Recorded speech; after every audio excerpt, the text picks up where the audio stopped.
Assalamualaikum warahmatullahi wabarakatuh. Selamat pagi semuanya. Jadi sebelum masuk ke materi, perkenalkan dulu, namaku adalah Restu Bumi Anggraini dan aku di sini membuat video ini semoga bermanfaat bagi kalian dan juga bagi saya, terutama untuk nilai tugas 1 Manajemen SDM Universitas Nasional. Nah, pada kesempatan kali ini saya akan mempresentasikan materi tentang penempatan, mutasi, transfer, dan promosi karyawan. Nah, topik yang pertama akan kita bahas adalah penempatan karyawan atau placement.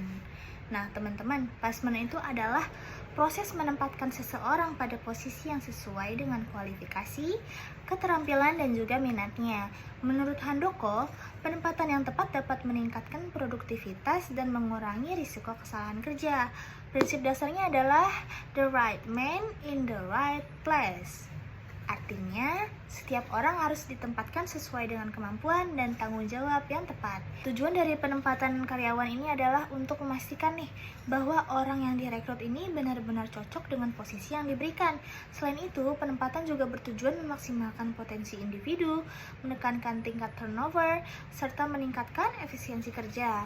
Dalam pelaksanaannya, penempatan harus berpedoman pada prinsip keadilan, objektivitas, serta kesesuaian antara kompetensi dan juga kebutuhan organisasi. Nah, dengan begitu, baik perusahaan maupun karyawan akan sama-sama memperoleh manfaat. Nah, selanjutnya kita masuk pada topik kedua, yaitu mutasi karyawan. Mutasi ini adalah proses pemindahan posisi atau jabatan karyawan secara horizontal tanpa adanya kenaikan jabatan ataupun perubahan gaji yang signifikan. Jadi mutasi ini dilakukan untuk berbagai alasan, teman-teman, misalnya untuk memperluas pengalaman kerja, mengatasi kejenuhan, ataupun menyesuaikan kebutuhan organisasi. Nah, dengan adanya mutasi ini, karyawan dapat mengembangkan kemampuan baru dan juga meningkatkan pemahaman terhadap berbagai bidang pekerjaan. Nah, mutasi ini nggak cuma satu, teman-teman, tapi ada 3. Yaitu yang pertama, mutasi horizontal, yaitu perpindahan ke posisi yang setara. Sedangkan mutasi vertikal, yaitu perpindahan posisi jabatan ke yang lebih tinggi ataupun lebih rendah. Dan juga yang ketiga adalah mutasi antar wilayah, yaitu perpindahan lokasi kerja, yang tujuannya untuk pemerataan tenaga kerja, meningkatkan adaptabilitas, serta menjaga dinamika organisasi agar tetap efisien dan juga sehat.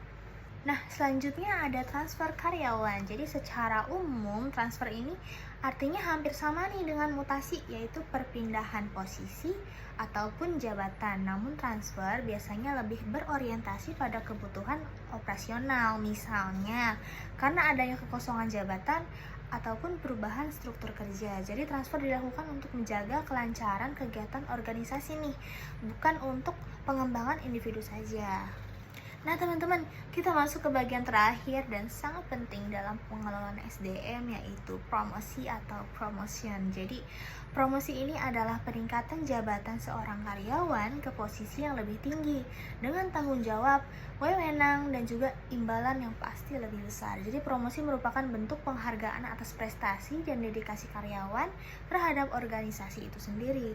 Jadi, dengan promosi, perusahaan dapat memotivasi karyawan untuk bekerja lebih baik dan juga menumbuhkan semangat kompetisi yang sehat di lingkungan kerja. Jadi promosi ini tujuannya untuk memberikan penghargaan atas kinerja yang baik, meningkatkan semangat kerja, dan juga menyiapkan karyawan yang berpotensi menjadi pemimpin di masa depan. Jadi promosi juga bermanfaat untuk menjaga loyalitas karyawan, mengurangi turnover, serta menciptakan budaya kerja yang positif. Kita sampai di bagian paling akhir, yaitu kesimpulan. Jadi kesimpulannya yang dapat aku ambil, penempatan, mutasi, transfer, dan promosi itu merupakan bagian yang tidak dapat dipisahkan dari strategi manajemen SDM, teman-teman.